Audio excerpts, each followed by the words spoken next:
आयशा एक छोटे से कस्बे में सिलाई का काम करती थी। इसकी जिंदगी सादा थी मगर वो अपनी मेहनत पर फख्र करती थी। इसका शौहर एक निजी कंपनी में मुलाजिम था और दोनों मिलकर अपने घर का खर्च चलाते थे।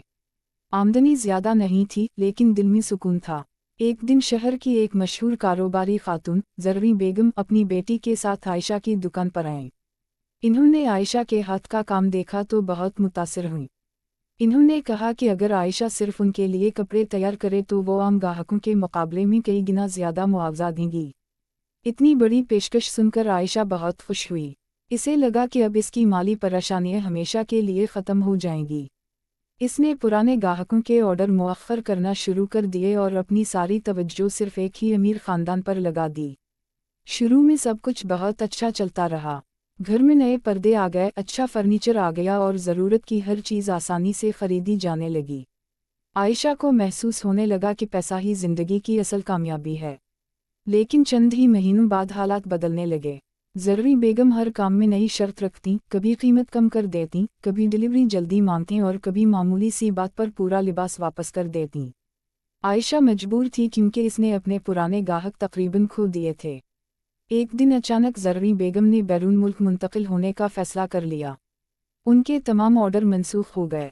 आयशा के पास ना नया काम था और ना ही पुराने गाहक वापस आने को तैयार थे।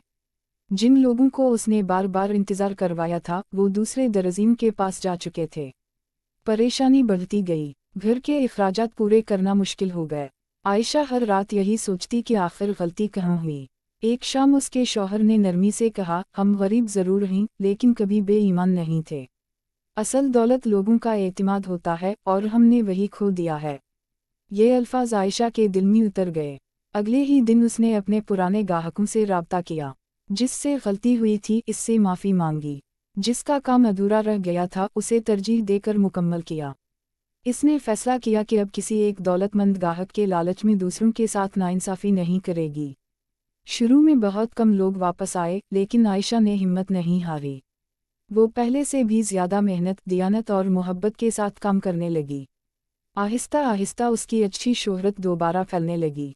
लोग इसकी ईमानदारी की मिसाल देने लगे। चंद साल बाद इसकी एक छोटी सी दुकान एक कामयाब बुटीक में बदल गई। इस बार इसकी कामयाबी सिर्फ पैसे की वजह से नहीं थी बल्कि इस एतमाद की वजह से थी जो लोगों ने इस पर दोबारा किया था।